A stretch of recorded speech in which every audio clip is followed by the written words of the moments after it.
Fala, meus amigos! Fala, minhas amigas! Sejam muito bem-vindos e muito bem-vindas a mais uma entrevista do Ibagenscast, uma entrevista especialíssima. Quem fala aqui, como sempre, é o Manu. E antes da gente começar, antes de eu introduzir o nosso convidado, que é claro que você já conhece, peço para que você se inscreva no canal, ative as notificações, deixe o like, nos siga nas redes sociais. Se quiser e puder contribuir com o meu trabalho via Pix, que é muito importante, considere se tornar membro aqui do canal, para você contribuir mensalmente com o canal e ter benefícios por isso. Beleza? Nosso convidado é uma lenda da bateria, um dos maiores, se não o maior baterista do mundo, ele que tocou com a maior banda de metal progressivo por 13 anos e agora está lançando o seu disco solo. Estou falando do mestre das baquetas, Mr. Mike Mangini. It's a great pleasure to have you here, Mike. Thanks for accepting my invitation. You're welcome, and thank you for having me, Manu. Great. So, Mike, you just released your first solo album, Invisible Signs. Yes. And I had to make that cliche question. What took you so long? Technology, because I had written many songs over the years, and they didn't sound right because I couldn't get the guitar end of it together. And finally, when virtual instruments caught up and presented themselves, then I knew it was time to get going, and I was really happy writing the songs with that instrument, as well as some other virtual instruments. But that allowed me to go deeper, so I didn't have to learn the guitar and change the strings and play like this and try to fumble through bass. I don't play those instruments, so it's like, why bother? My point was to compose and get the idea across and take it as far as I could. So it was about the technology that I just needed it. I needed it to be there. And is there any particular reason for the record's name, Invisible Signs? Yes, because quite a while ago, I purchased a number of courses where you I forget the name of the club or whatever it was, but you could buy cassette or CD courses, and one of the courses, many courses I purchased, was called argumentation. So the art of critical thinking and making a case, and one of the most striking aspects of being able to back a claim can be found through signs, the signs of the truth. Signs say more, like we can lie with words, but signs don't seem to, in many cases, be able to do that. They're just signs. Anyway, there's all kinds of signs within the lyrics, the music, the drums, the artwork, the whole bit, and so it just makes it fun. It makes it fun, and that's what it means, as well as that any of the songs can be interpreted numerous ways, just like it happens where you and I could hear a song and could completely interpret it differently, but it's for our benefit. That's the joy. That's the joy. So that's why it's called that, because there are signs all over the place. All right. And how did you start creating this record when there was no Gus G, Ivan, Tony, or Jen? How did you start to create the material we can listen in Invisible Signs? Like I said, I had been writing songs over the years. So what I did is I took just an unbelievable amount of song seeds. Could be just a riff, played on a keyboard, played on a guitar where I just changed the strings and just came up with something, or that I sang into an audio clip. So I took those and organized them by type, the type of song that it was, in computer folders and playlists and things, so that I could then go in and see how I felt about songs that hit me after I decided what kind of music I wanted to make and the kinds of songs that I wanted to group together. So I had a bunch of stuff, I organized it, named it, went over it, was like, this one, that one, and maybe this one doesn't sound right, or none of them sound right really, but like this one, something's up with it, but I know if I treat it this way or speed it up a little or slow it down, it's going to fit. So that's before anybody got involved. Well, the song started all with thinking about drum wise, songs drum wise with drum grooves, or did you wrote guitar riffs and bass grooves? Well, I have all of it, and the way that I view it is there's something pulling me, there's something calling me. I have to bring something to completion. You know what I'm saying? And so by taking drum grooves, riffs, vocal melodies, words that we just sing out, um, by really making that happen and assessing it and wanting to complete something and having a bit of a target, I ended up writing most of this not based on drum grooves necessarily. I'll do that for other people that write on other instruments. I'll provide, like I did with the song Leave Me Alone by Extreme. So I started playing that cool double hi-hat beat, and then Nuno wrote to it, and then Gary went to his thin briefcase, opened it, and said, I have a song, and then it was like done in 5 minutes. That started with a drum groove. For me, it was more about my having a riff in place or a melody in place. That's how these got birthed. None of them really started with just a drum beat. And it's like, oh, I'll write something to that. That's more of what I do for other people. Although the type of groove I wanted to permeate this record was in mind. That was probably Hmm. the first thing. There's like I analyzed something one day and was like, that's the kind of feeling I need. But I didn't go play them, you know. I went and wrote the riffs. Okay, how did you choose the material for this record? When you wrote a song Mhm. and or a piece of music, what made you say, okay, this is going to my solo record, or okay, this is going to my band or some other Yeah, project? yeah. Was that connected to that uh, groove intention that you had in your mind? If you have that feel, okay, this is for my solo record. Yes, yeah, yeah, exactly. I can give you the example that I used and that visualized it.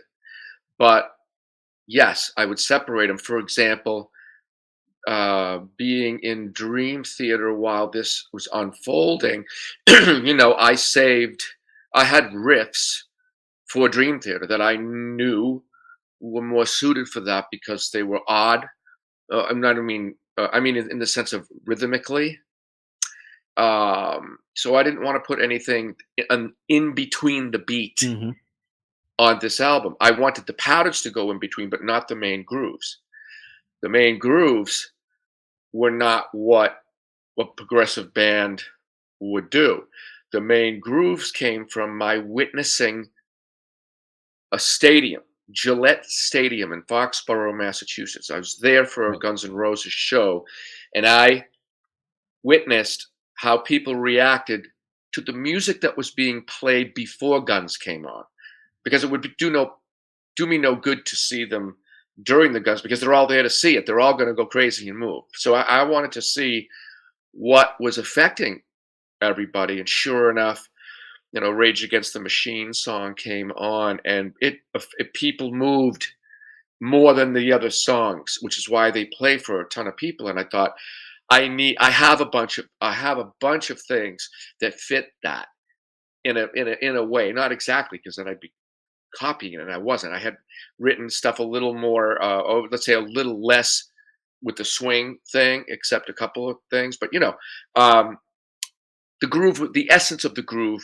was there. I matched the two and said, don't forget this. Make sure your songs do this. That's my intention. Okay. Now let's talk about the, the music on this album. When I first heard that Mike Mangini was about to release a solo record, the first thing I thought was like drum solos. Yeah, drum solos. Let's hear drum solos. But then you start listening to the album, and there comes "Freak of Nature," that big, heavy song for you to bang and feel. That was the first impression I had. It's a straight song, and it was a kind of a surprise to me. I really enjoyed the song, but I was really surprised. I was expecting some crazy proggy thing. Yeah. But then I listened to the album once, and then okay, I'm gonna listen to it again, and then I started to kind of get the invisible signs on it, the musical invisible signs, and I think is there some connection between the record's name and the music on it, because if you just uh, play it and listen to it without attention, you're gonna enjoy it, you're gonna feel it, you're gonna bang, you're gonna listen to it like a heavy metal album, like a rock and roll album. But if you listen closely, there's some crazy stuff going on. Was that on purpose?